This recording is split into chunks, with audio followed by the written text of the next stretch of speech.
Wind ye shall mount to the heavens, if ye be the children of discernment. In the day of adjustment ye shall come into your own, even into hearing, and into sight, and into knowledge.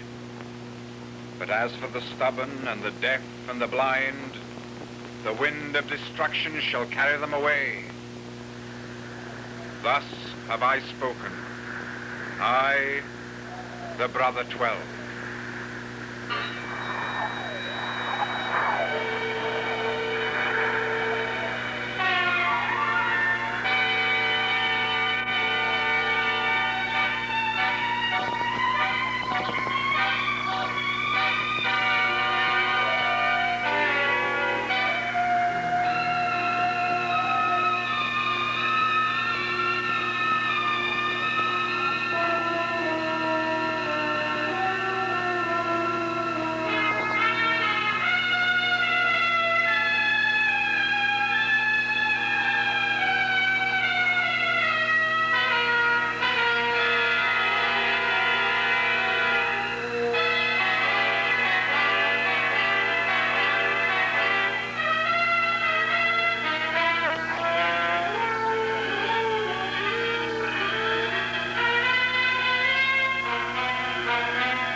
This would be the only place on Earth saved at the end of the world.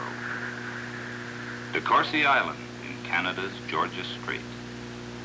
It alone would remain untouched when Earth collided with the planet Aquarius, and those chosen would live to begin a new race.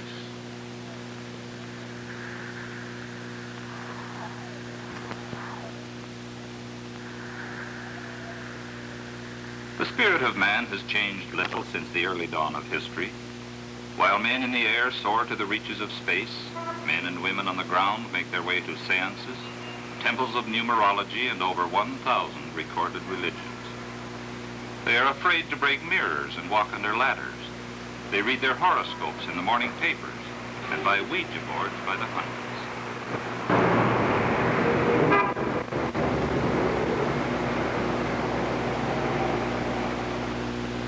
A man in Vancouver who reads vibrations is booked for 6 months in advance and refused 600 clients in 3 days for want of time. Where once we burnt witches at the stake a few scant generations ago, today we put them on television and seek them out as after-dinner speakers. The famous Beatles sat at the feet of a guru who now makes personal appearance tours. The gypsy in her wagon has moved indoors to the church bazaar.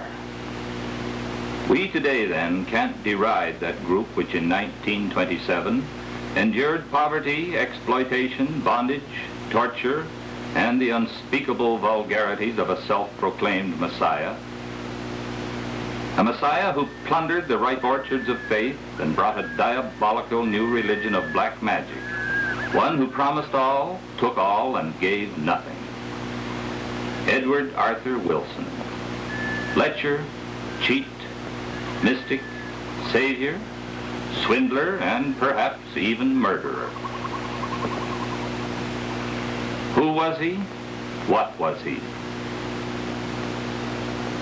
Where does fact end and fiction begin in what has been called the strangest case ever heard in a Supreme Court?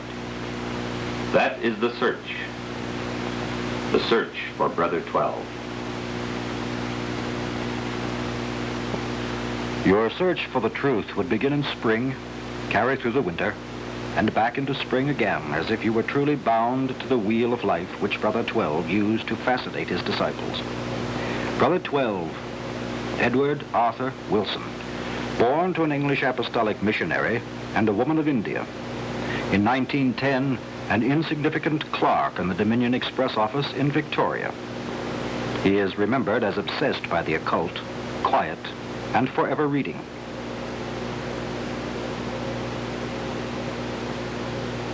Here in the archives, you read that he left Victoria to go to sea and become a master mariner, that he was a slave trader selling Negroes into Turkey.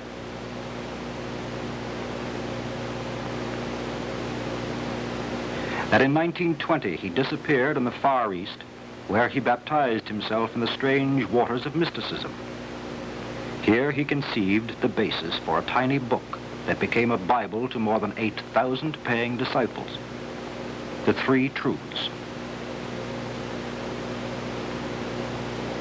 In 1927, in Southampton, England, he was ready for the world, ready to begin the crusade of gold and gullibility that would end in terror and death. Thou knowest the first truth, that the principle of all life is universal, that thine own life and the lives of all creatures are but fragments of that one life, undying and eternal. Thou knowest also the second truth, that thou art neither thy mind, nor thy desires, nor thy body, but that which possesseth all of these, that which is eternal and unassailable, which was not born and cannot die. The ignorant, pursuing gain, heedless of the needs of others, thrusting them to one side, despoiled and broken, cause their own ruin and unhappiness. If these escape immediate consequence. A curious mixture of Eastern philosophy, trite phrases, and dire prophecies.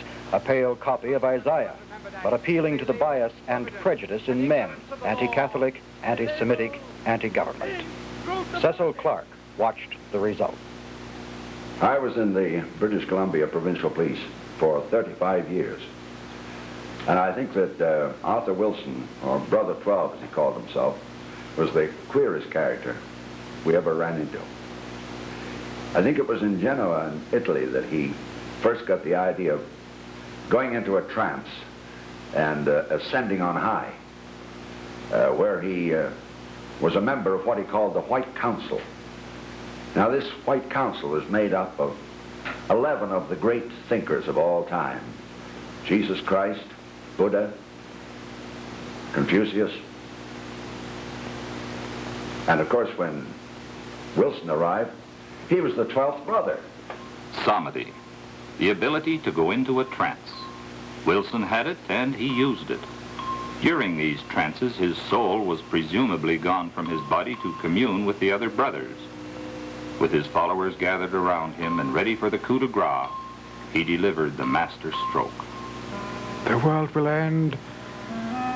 The brothers have decreed it. We're hurtling towards Aquarius. Nothing can stop the catastrophe, the Holocaust. But it is given to us, my brethren, to form a new race of mankind, the sixth sub-race. The sacred task of leadership is mine. The sacred task of work, loyalty, silence, and obedience is yours.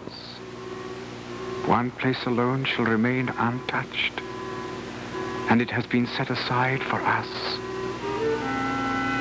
You must help to make this far journey possible. Christ himself hath said that we should forego all worldly goods. You must sell all and give through me to this holy cause. I have never been there, but I believe our chosen land is indeed a paradise. I have seen it in a vision. Its huge trees of cedar, its blue waters and white sands. It has a strange name, Columbia, British Columbia.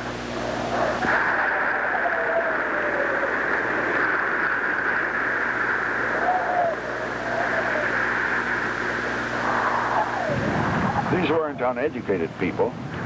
They were doctors, lawyers, a United States Secret Service agent, prominent writers. They collected their worldly goods, took their money out of the bank, and they all followed the new Messiah. So everyone just packed up and left? Not quite. One sharp individual eyed the map that the white consulate supplied, and he saw in lettering in the corner, British Admiralty charge. So he ducked out. They were good people, although you'd only know this by being among them. But here is what a lawyer wrote, who was among the first group. One of the world's worst goddamn fools. Crank of the first water. Emaciated old biddy with the look about her like a reformed witch. Skinny, pathetic soul who didn't know what was going on. A fine man, frail, young, wanted to escape, but Wilson threatened to kill him if he did. Now, I can't vouch for this, but these are his words, and they might have thought less about him.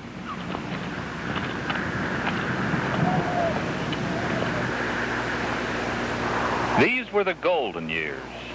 Brother 12 had a famous writer as one of his disciples, and they put out a monthly magazine, The Chalice. In it, Brother 12 predicted the Wall Street crash of 1929, World War II, and even went so far as to advocate free love long before the hippies were heard of. Almost 10,000 people subscribed money, and the hotels in Nanaimo couldn't hold all the people who came up from the United States and other parts of Canada to meet the brother. An ex-Secret Service man from the United States joined the group. One lawyer from Topeka, Kansas, was so anxious that he couldn't wait for the mails. He telegraphed $10,000 to the brother, begging him to save a place. But clouds were gathering, and it took Mary Connolly to drive them away. She was a cultured woman from the South, whose father had been the ambassador to the court of Madrid. She had made several large donations to the brother, and she was now living at the foundation. Willard Ireland, the archivist for the province of British Columbia, knows the story. I think it's generally conceded that he had powers of hypnosis. That's one of the theories advanced. Take the court case, the first one. Brother 12 had a secretary by the name of Mr. England, and he became increasingly suspicious as to what was going on. For more than 2/3 of the money that was rolling in, donations, were going into the personal account of Brother 12 and not into the foundation. Well, England decided to withdraw $2,000 for his back salary, as he claimed. And when Brother 12 discovered this, he was furious, and he charged England with theft. And England, in turn, charged Brother 12 with theft. That's what brings Mary Connolly into the picture. You first met the defendant, Wilson, in Toronto. Is that correct? I met Brother 12 in Toronto. That is correct. After you had sent him a check for $2,000? That is correct. And in Toronto, you gave him another check for $23,850, money which he subsequently misappropriated. I am deeply disturbed that the good brother is so embarrassed and persecuted by these things. Brother 12 has a perfect right to spend the money as he chooses. I gave it to him as a personal gift, and it has nothing whatsoever to do with foundation funds. You gave him $25,000 as a gift? $25,850. And furthermore, I have here a personal check for $28,000. I wish you to see me give it to him for his own personal fund.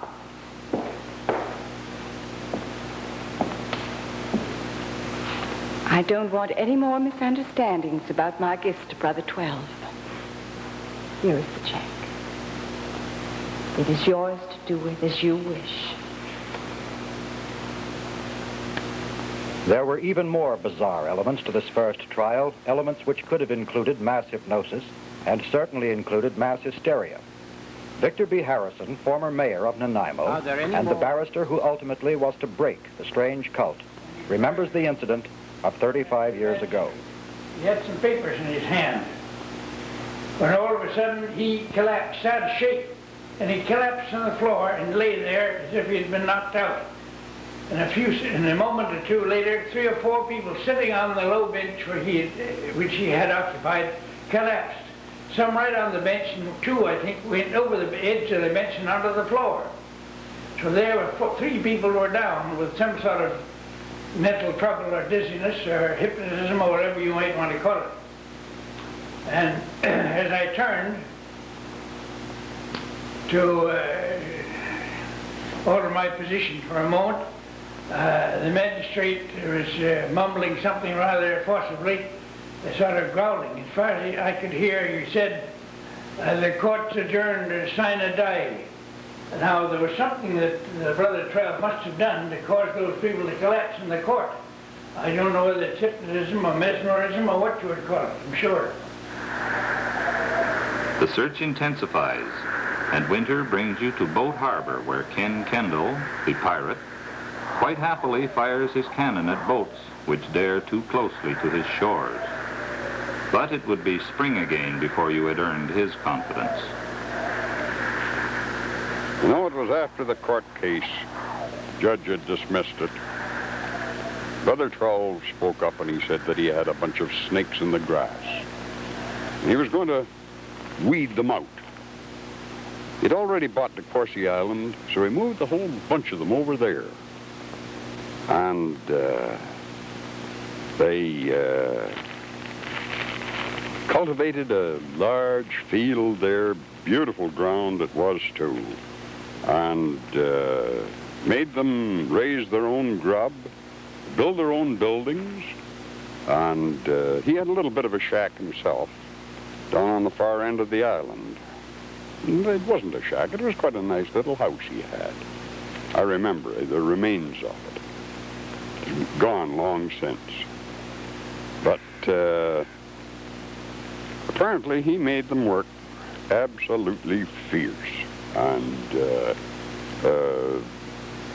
with the occasional application of a whip, it helped a lot too. Machine gun emplacements, now little more than rock-surrounded holes, protected Brother 12 from every eye. Boats that approached his shores were met unkindly. De Courcy was now a fortified island, caught in the deepening atmosphere of paranoia.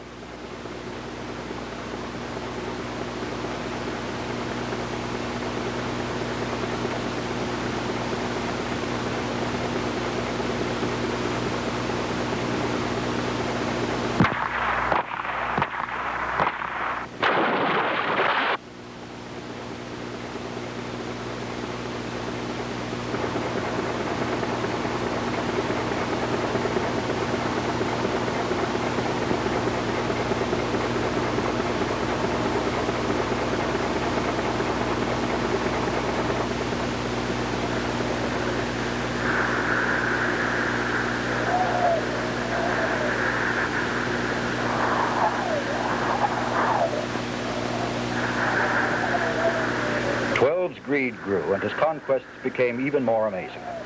He was on a train to Toronto when he met the wife of a society doctor in New York. Jerry Hill remembers that story and other incredible facts. Jerry Hill, who himself has led an incredible life and is now the kindly patriarch of Yellow Point. Just imagine all that beauty used for such an ugly purpose. This man was terrible. He used this, he held his group together with this black magic that he practiced. And he had them absolutely scared stiff. They really believed that he could damn them to everlasting hell, and they firmly believed it. And he was a little, about 5'4", not very impressive, ugly as a matter of fact, big water on his nose, with hair growing out of it, big splash on his face here, it looked like the yolk of egg.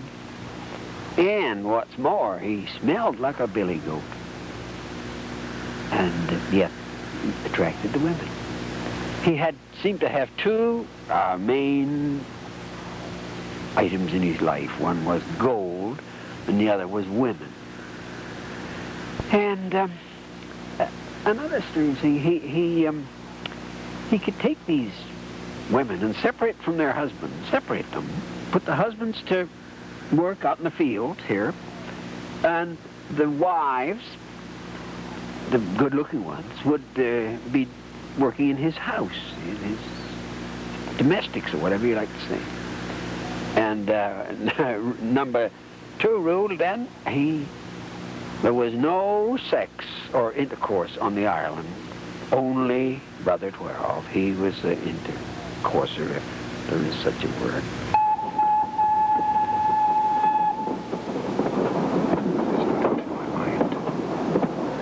Our meeting was ordained by fate 23,000 years ago.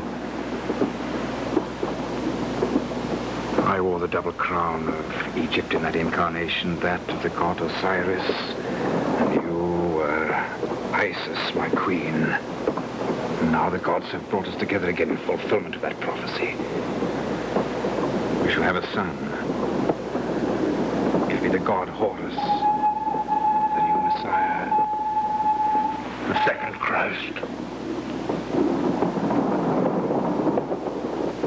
And he convinced her of it. Brought her over to the island, installed her in the House of Mystery. This is where he used to have his, supposed to go into his trances. And that raised more hell because no woman was supposed to go into the House of Mystery. Well, I thought he had a wife. He had a wife, Elmer. But there are 2 stories about Elmer. One, he shipped her back to England. Number 2, he murdered her. And the woman on the train? She came back to the island and lived with Brother 12. Did they ever have the baby? Oh, that's where she fixed it. He came back to the island and told his brethren this new princess was going to produce the second Christ child.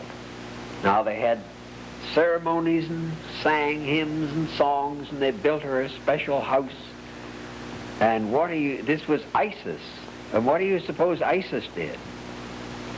She blew it. She came up with a baby girl. You disbelieved! It's your fault. Not ours. Not ours. Yours. The White Council saw through you. Saw through your lack of faith in me, your leader. The child is a girl. A girl. You have brought curses upon your heads.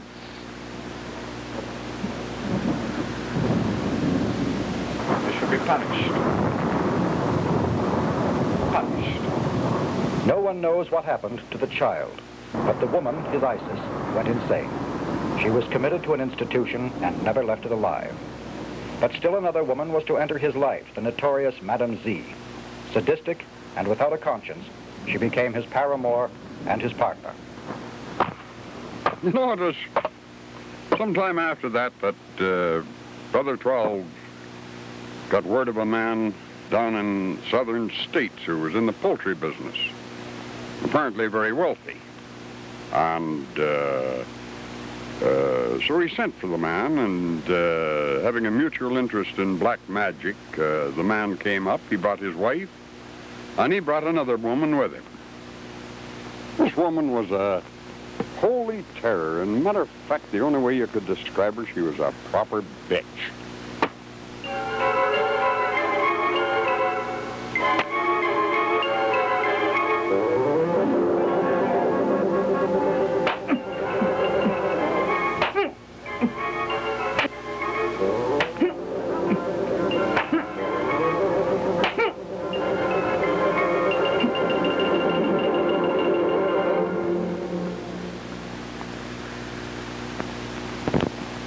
All this time, the money for the colony was just rolling in. And this was all being converted into gold. He put these coins in these sealers, mason sealers, and filled them with, filled the voids with wax and hid them around the island. Now there's rumors that this is still hidden around the island, but I don't believe that, because I know a friend of mine, Mr. Coates, on Gabriel Island, tells me he hauled the gold from the colony farm round into Pirates Cove, where it was put on Brother 12's boat. Well, how much was there? Well, it's hard to say. Must have been around $1 million. It's difficult to look at this beautiful island now and remember the terror that once reigned here with Brother 12 as an absolute monarch. He even had his own navy, taught his disciples to row, salute him with crossed oars.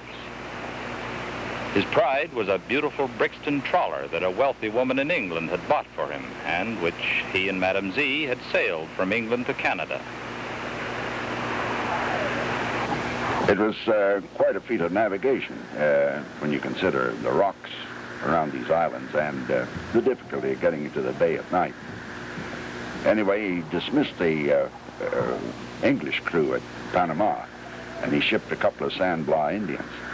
So when they arrived in the bay on De Courcy Island, the customs officer who met them said, "What are you going to do with these fellows?" Why, he said, "I'm going to pay them off." And he pulled out some bills out of his pocket and gave each of these Indians a $1 bill each. The customs man said, "And now what are you going to do?" He said, "That's your problem. You can ship them back." There's another mystery I haven't told you about yet. I don't see how there could be any more. This is the mystery of the whole show, really. You know the gold, the picture of the gold buried all over the island, don't you? Well, all the neighbors were very conscious of it, sneaking over and hunting for it. Well, I have a friend who lived on an island very close to Brother 12, and he was no exception. And while they had one of these little turmoils in the colony, he slipped over, and his idea was the gold will be in the House of Mystery for sure. So he broke into the House of Mystery, got up in the attic, and started hunting. And he couldn't find anything on the main attic, and now he started down the walls and jammed down between the 2x4s, down between the sheeting and the, you know, the 2x4s are the beams of the wall. He found a burlap package tied up in burlap. And, oh, he thought, this is it. I found something. He thought, boy, I found the colony jewels, if nothing else. Well, what was it? Well, now, I'll show you.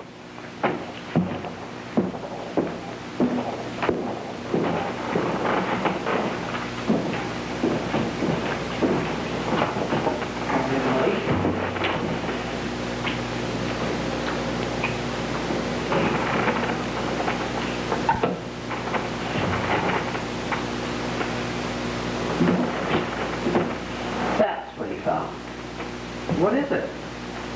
It's a skull. Queenie. Top part of a skull. Skull? See how it was crudely sawn off here? You can see the saw marks and then broken there. Now you see that wasn't cut off with us by a surgeon or any expert. It was cut off with an amateur. Now we didn't know what to make of it. We didn't know what to start with. We thought, my friend thought it was just an Indian skull. But there'd been so many stories of people disappearing from the colony that out of curiosity he thought, well, he had a friend working interning at Mayo Clinic, and he sent it back to have it analyzed. Back came the answer, white, female, 20 to 28 years old. Now, it was something to think about. We talked and discussed it, and we didn't know what to make of it. We wondered who it was, and then we forgot about it. Some little while after, he asked me if I wanted it. He said, would you like it? We've discussed this many times. I said, I'd like it very much. He said, I'll give it to you on one condition, that you don't use my name, to keep my name a secret. So I took it, brought it home, and just put it with my curios, forgot about it. Then, about 30 years later, I remember all this time, this book, this Canada's False Prophet, it was not out, not published. Now, about 30 years later, I get a letter from this friend of mine. He'd now left the island and gone to live up there. And this is his letter. This is what I can't show you his name. He said, Dear Jerry, you should get the pocketbook, Canada's False Prophet, The Brother 12 by Hubert Emerson Wilson, Simon & Schuster Printers. Particular attention to the last paragraph in chapter 9. And he says, now what do you know about that? Now I'll just read you chapter 9 here. 85, I believe. Yes, now I won't bother you with a lot of it, but it ends here. This is 4 days later, Sister Maud died. And after the burial ceremony, he announced to his followers that Alma had proven herself unworthy to be a member of the cult, and she had openly admitted as much to him. And in shame, in the dead of night, she had taken her departure from the Aquarian Foundation. Now, actually, according to this book, the night of Maud's death, 12 tortured the dark-haired and licentious Alma until she fainted, then smashed in her skull after burying the body. He dried up the skull and used it as a finger bowl. Of course, even the most faithful of the disciples couldn't take this forever. And finally, they rebelled. And two of them took the principal action. That would be Mary Conley and Alfred Barley. And they got a lawyer and took to court for a division of the property. They were still under the spell a little bit, because when they got into court, T.P. Morton, an Nanaimo lawyer, had a sudden heart attack. And of course they figured that Brother 12 had fixed him, and none of them would go into the witness box and give evidence. Victor Harrison, the lawyer, was embarrassed and disheartened. And B.A. McKelvey, who was city editor of the Victoria Colonist, was covering the trial, had a sudden idea. He hastened back to his hotel room, and he had got a stone labret, the thing that the Indian women used to put in their lip. He brought it back into the courtroom, and he told one of the witnesses that this was very strong magic. No white man could break it. If he held it in his hand, he was immune. And one by one, every one of the faithful went into the box, clutching this labret in his hand, and gave their evidence.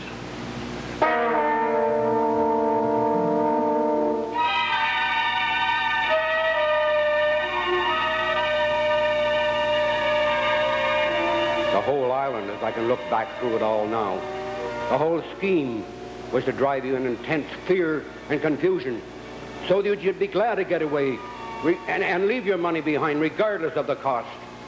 That was the operation. So you could get away from it, leave it forever. He had our money, he had our goods, he had everything we had. I had given him over $90,000, but we understood we had to surrender everything. We believed in it. We did it. He controlled the soul, the mentality of everybody that came near him. And if you raised one little finger, one thing in opposition, implacable hatred was given to you from that time on. And if need be, he'd even murder you by etheric means.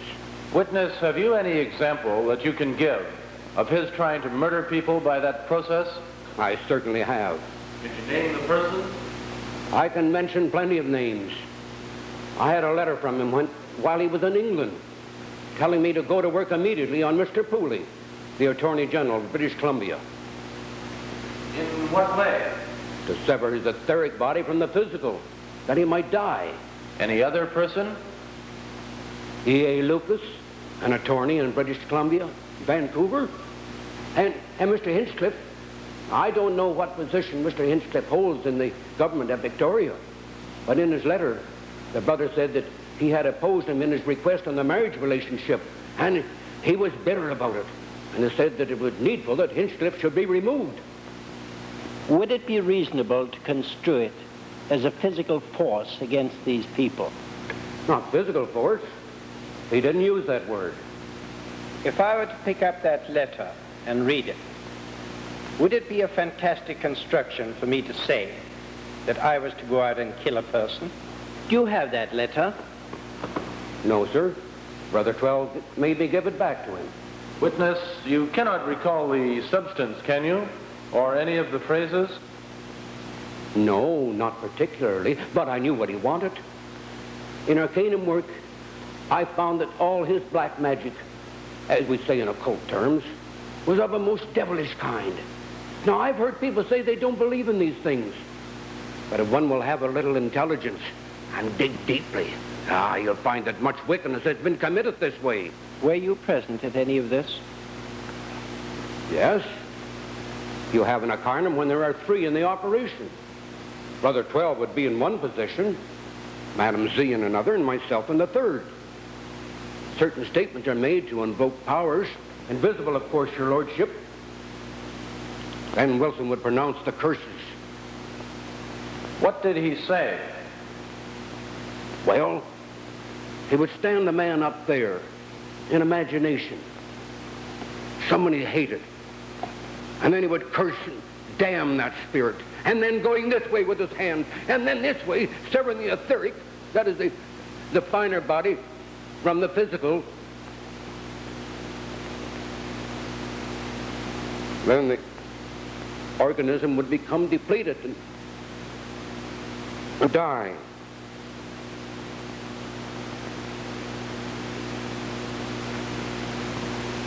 He didn't trust banks. He changed most of his money into gold. It was impossible to tell how much there was. Large amounts, really. He made me keep putting them into jam jars and filling the empty spaces with paraffin wax. I made the boxes to hold these jars. I made more than 40 of them. More than 40 boxes of gold? Yes, sir. He would bury it in one part of the island and then dig it up and bury it someplace else. Well, I was running the tug at the time. I didn't know how much there was. I believed in the brother, your lordship, and in the work, until what he did to Sarah Tuckett.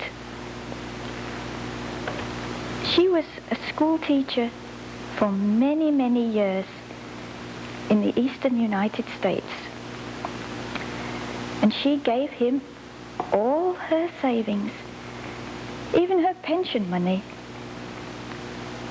She believed in the brother and wanted to do anything for him, until he ordered her to commit suicide. He ordered her to commit suicide?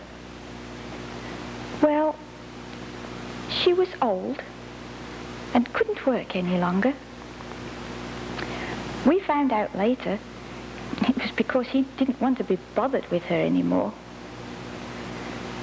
So he asked her one day if she wanted to help the great work. And she said, yes, oh yes, I do.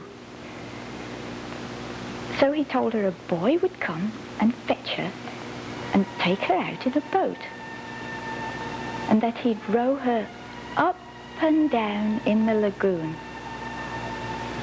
Then she was to lean back and back and back until she fell in the water.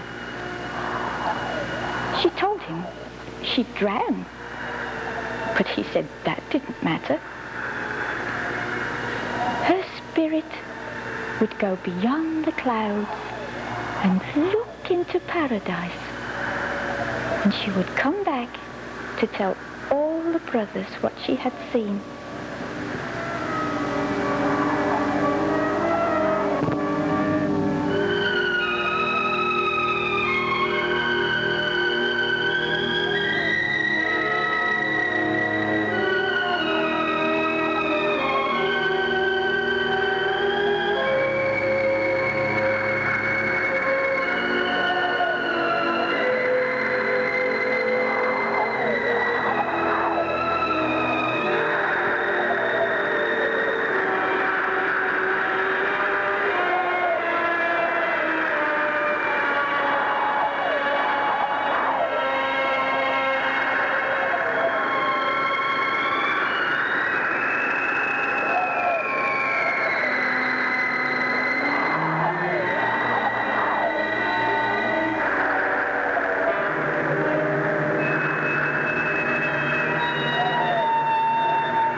fulfill the work Brother 12 gave you to do. I couldn't. I always believed that when your time came, a small voice would call you home, and I didn't hear the voice. I didn't hear it. I'll do it tomorrow. I'll do it tomorrow. I promise I'll do it tomorrow night. I promise.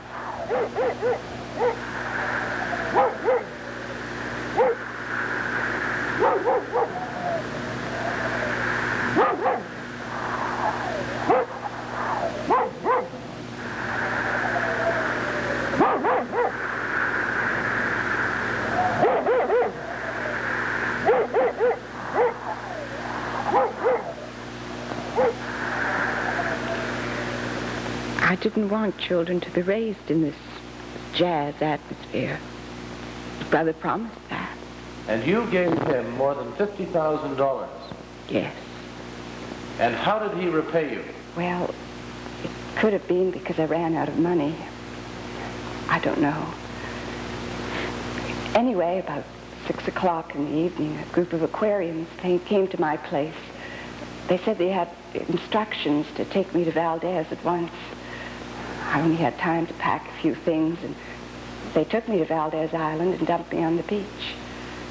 I had to pack all my own things up a long hill to a small house. It had a little heating stove and a tin camp heater.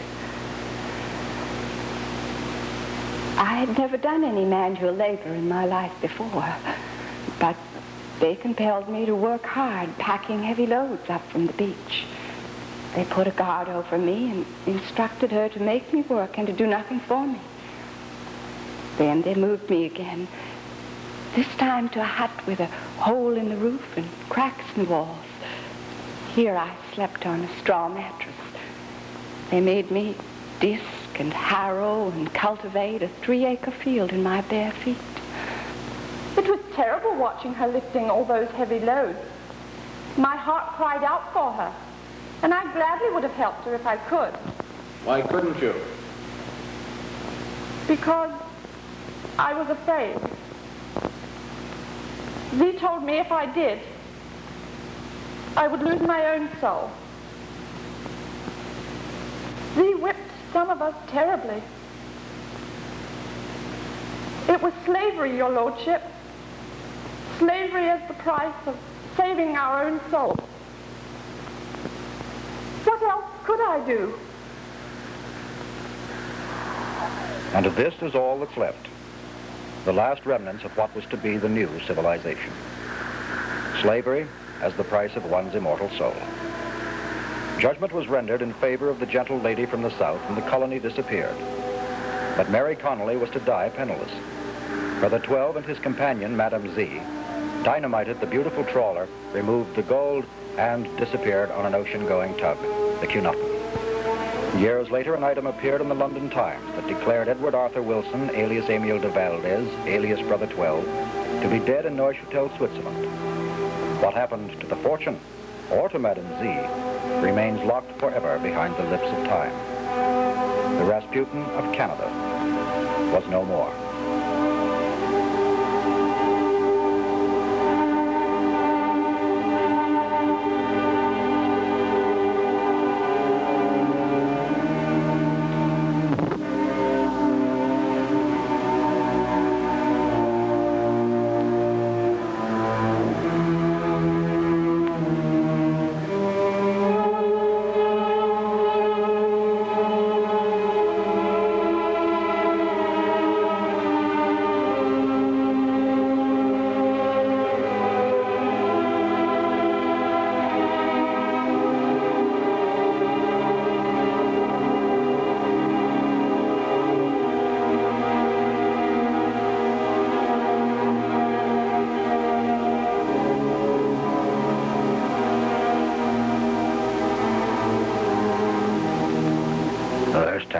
I went over to the island.